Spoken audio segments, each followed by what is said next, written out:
ইতিমধ্যে আসাম গ্ৰামীণ বিকাশ বেংকৰ ফালৰ পৰা অৰ্থাৎ RRB ৰিজনেল ৰুৰেল বেংকৰ ফালৰ পৰা প্ৰত্যেক বছৰে এটা ৰিক্ৰুইটমেণ্ট আপোনালোকক IBPS কণ্ডাক্ট কৰে।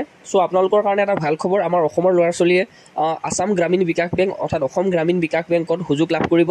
ইয়াতে 10,000 টোটেল ভেকেঞ্চি আছে আৰু ইয়াতে আপোনালোকৰ অসমতে পষ্টিং হ'ব। সকলোখিনি আমি নটিফিকেশ্যন চাম আৰু আমাৰ ভিডিঅ'টো শেষলৈকে চাব যাতে আপোনালোকে সকলোখিনি ইনফৰ্মেশ্যন পায়। আৰু ইয়াতে বহুতখিনি কথা ডিছকাছ কৰা হ'ব, ইম্পৰ্টেণ্ট কথাখিনি আপোনালোকে ইয়াতে গম পাব আৰু কিমান আপোনালোকৰ ইয়াতে এপ্লাই কৰিবলৈ যোগ্যতা লাগিব সকলোখিনি আমি ডিছকাছ কৰিম। চ' আমাৰ ভিডিঅ'টো আপোনালোকে এতিয়ালৈকে চাই আছে যদি নিশ্চয়ভাৱে ভিডিঅ'টো ছাবস্ক্ৰাইব কৰিব আৰু লাইক কৰিব। ব'লক তেনেহ'লে ভিডিঅ'টো আৰম্ভ কৰোঁ। পোষ্টবিলাক কেনেকৈ ডিষ্ট্ৰিবিউট কৰিছে, কিমান ভেকেঞ্চি আছে সকলোখিনি ডিটেইলছ আপোনালোকে ইয়াতে গম পাব।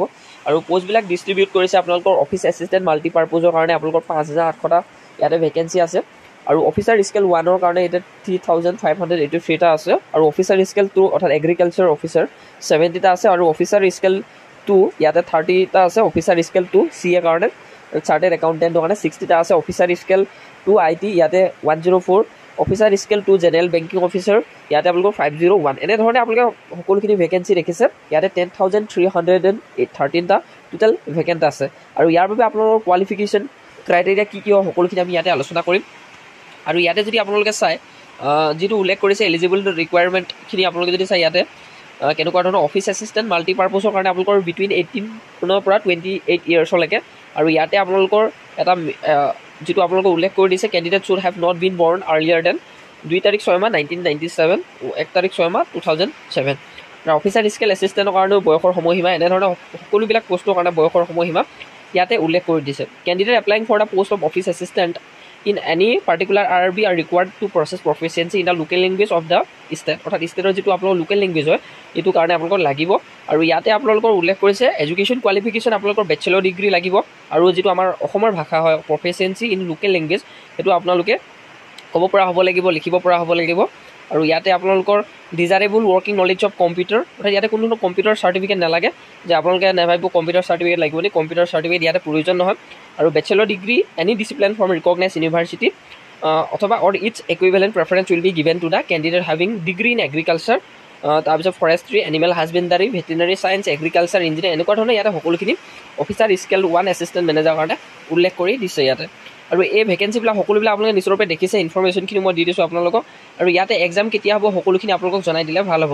প্ৰত্যেকটো পষ্টৰ কাৰণে আপোনালোকৰ বেলেগ এডুকেশ্যন কোৱালিফিকেশ্যন ইয়াতে বিচাৰিছে। আৰু এজ ৰিলেক্সেশ্যন পাব আপোনালোকে যিটো আপোনালোকৰ 5 বছৰ SC ST কাৰণে এনেধৰণে সকলোখিনি ইয়াতে উল্লেখ কৰি দিছে। আৰু যদি আমি চাওঁ এক্সাম কেতিয়া হ'ব, এপ্লিকেশ্যন ফিজ কিমান হ'ব 175 হ'ব PWBD SC ST কাৰণে, অৰ্ডাৰ কেটেগৰী 850 হ'ব। আৰু ইয়াতে আপোনালোকৰ RRB যিটো ৰিজনেল ৰুৰেল বেংকৰ ফালৰ পৰা এক্সাম পেটাৰ্ণ আৰু ক্লাৰ্কৰ কাৰণে এক্সাম পেটাৰ্ণ সকলোবিলাক আপোনালোকে ইয়াতে উল্লেখ কৰিছে। প্ৰিলিমিনেৰী এক্সাম অৰ্থাৎ আপোনালোকৰ প্ৰিলিমিনেৰী এক্সাম হ'ব, তাৰপিছত মেইনছ হ'ব আৰু প্ৰিলিমছ তাৰপিছত মেইনছ হ'ব। আৰু এনেধৰণে আপোনালোকক সকলোখিনি উল্লেখ কৰি দিছে। ৰিজনিং এবিলিটি আৰু নিউমেৰিকেল এবিলিটি এনেকুৱা ধৰণৰ ইয়াতে সকলোখিনি কুৱেশ্যন মাৰ্ক ডিউৰেশ্যন সকলোবিলাক উল্লেখ কৰি দিছে। আৰু RRB এছিষ্টেণ্ট মেইনছ এক্সামৰ কাৰণে এনেকুৱা ধৰণৰ পেটাৰ্ণত আহিব কিবা এক্সাম চিলেবাছ আপোনালোকে গম পাইছে।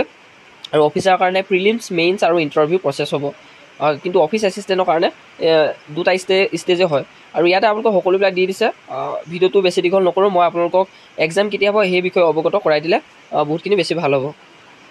আমাৰ যিটো অসমৰ প্ৰিলিমছৰ কাট অফ হয় আছামৰ 65.75 এনেকুৱা ধৰণৰ গৈছিল। আৰু আমাৰ অসমৰ কাৰণে যিহেতু ইয়াতে এক্সট্ৰা ভেকেঞ্চি থাকে চ' আপোনালোকে ইয়াতে আগবাঢ়ি যাব পাৰিব এপ্লাই কৰিবলৈ।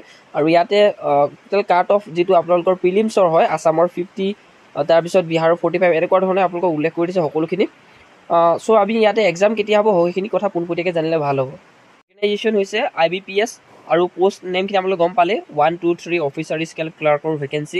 আৰু ইয়াতে আপোনালোকৰ পাৰ্টিচিপেটিং বেংক 43টা RRBৰ ফালৰ পৰা যিখিনি পাৰ্টিচিপেট বেংক হয় 43টা আছে। আৰু এক্সাম মোডটো আপোনালোক অনলাইন হ'ব যিহেতু। আৰু ইয়াতে ডিফাৰেণ্ট পষ্ট ৱাইজ চেলাৰী আছে। আৰু ইয়াতে যদি আমি চাওঁ এক্সাম কেতিয়া হ'ব 27 জুলাই, 2nd and 3rd August 2025 officer scale 1ৰ আপোনালোকৰ এক্সাম হ'ব। অফিচ এছিষ্টেণ্ট ইয়াতে 30 আগষ্ট, 6th 7th ছেপ্টেম্বৰ 2025। আৰু ইয়াতে এটা ভাল কথা যে অফিচ এছিষ্টেণ্ট এনেকুৱা এটা ভাল ভেকেঞ্চি হয় যিটো আপোনালোকে সকলোৱে এপ্লাই কৰিব পাৰিব। অন্যকেইটা ভেকেঞ্চিৰ তুলনাত আপোনালোকৰ কোৱালিফিকেশ্যনো কম, লগতে আপোনালোকৰ 2টা ষ্টেজতে প্ৰিলিমছ আৰু মেইনছ দিয়া আপোনালোকে এক্সামটো ক্ৰেক কৰিব পাৰে। আৰু এক্সাম পেটাৰ্ণটো বহুতখিনি ইজি হয়, এইকেইটা পোষ্টৰ তুলনাত। আৰু অফিচাৰ স্কেল 1 বা অফিচাৰ স্কেল 1 অফিচ এছিষ্টেণ্ট এইখিনি আপোনালোকে দেখিছে কি ভেকেঞ্চি ইয়াতে উল্লেখ কৰি দিছে, এক্সাম কেতিয়া হ'ব এই ডেটখিনিও আপোনালোকক মেনশ্যন কৰি দিছে। চ' ইমানেই আছিলে ইনফৰমেশ্যন, আপোনালোকক জনাব পাই সুখী হ'লোঁ। চ' আমাৰ চেনেলটো ছাবস্ক্ৰাইব কৰি ৰাখিব, কিবা যদি বুজি নাপায় নিশ্চয়ৰূপে কমেণ্ট ছেকশ্যনত জনাব। আৰু ইয়াৰ বাবে আপোনালোকৰ সকলোবিলাক ইম্পৰ্টেণ্ট ডেটছ ৰিলিজ হৈছে আৰু খুব বেছি আপোনালোকৰ 30 days মান আছে এক্সামলৈ, ভালকৈ প্ৰিপেৰেশ্যন চলাওক। ইয়াৰ বাবে আপোনালোকৰ কেলেণ্ডাৰত প্ৰকাশ কৰি দিছে, মই সকলোখিনি ইনফৰমেশ্যন চাই আপোনালোকক জনাই দিয়া হৈছে।